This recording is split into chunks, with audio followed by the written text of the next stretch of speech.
It's a real shame. We could have been already the single biggest hub of web content creation in the world, and we missed it. It's very normal for us as Canadians to kind of like, oh, well, I guess that's just the way it is. I don't think it's ever good to have one or two major players in something as important as telecommunications. And a big reason that other countries have so much better internet for cheaper is either because they have far more competition, like in the US, or there's more government subsidy, like in Sweden. Well, Canadians are some of the most wired people and communities in the world. Canadians watch more video online than almost anywhere else in the world. And certainly we at the National Film Board of Canada have experienced that. People are watching long-form, in-depth stuff online, and it's only growing. So that merging of cinema and the web is happening right here in Canada in a really big way. And that's a really exciting place to be.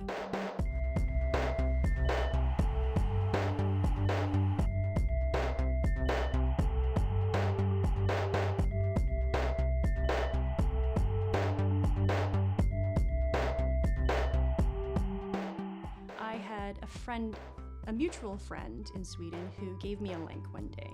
I found out he was streaming music from his desktop, and a week later, my husband gets the bill. And we went way through our cap, and we had to pay all this extra money. And I went back on the forum, and I complained about it, but I complained about it in a way like, damn you, you made me go through my cap. And every single one of them said, what the f is a cap? And we said, oh, don't you have caps there? And everybody in the room was like, no.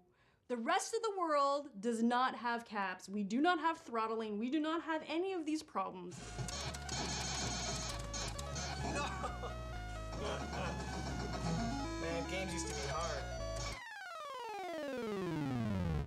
So we have a duopoly, is that what it would be called, when there's only two players?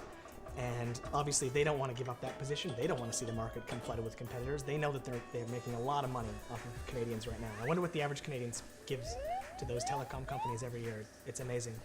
And of course they have so much money. They make billions of dollars a year so that they can put out a lot of media that tells Canadians things like, well, our country is very big. We can't afford to give people good bandwidth.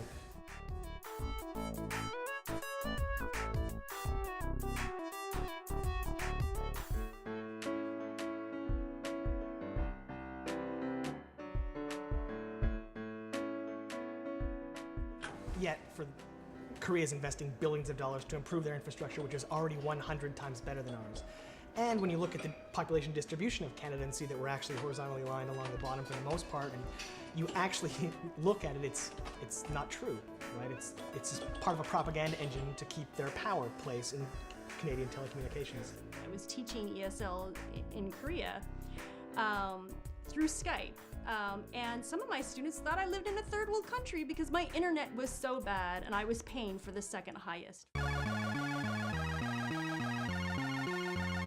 If we really value Canadian content, we want to allow individual users to be able to submit content and independent groups to start up. And by creating a situation where the internet isn't affordable, or where content online isn't affordable, we're going to see a situation where innovators aren't able to compete as well. Innovators are discouraged from even trying in the first place to put their content online and to see it be accessed by a wide variety of people.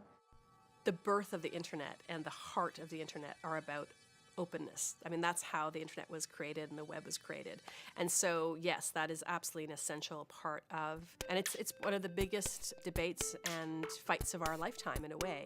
Maintaining and nurturing the democracy of the web is an incredibly important issue.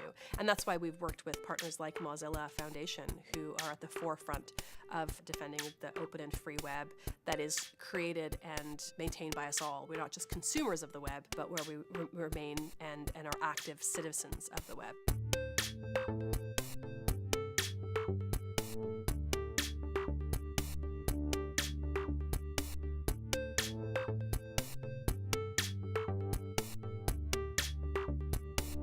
So I think, we're the number one, consumer of online video, right?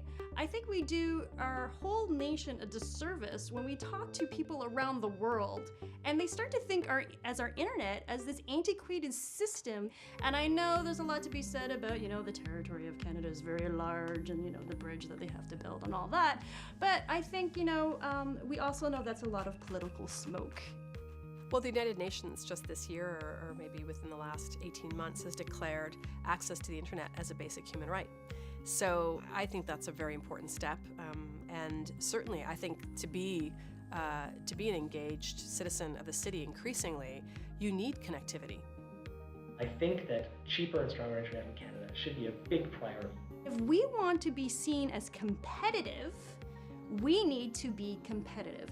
I think that we have some incredible talent. I have hope in the Canadian vision for our digital future.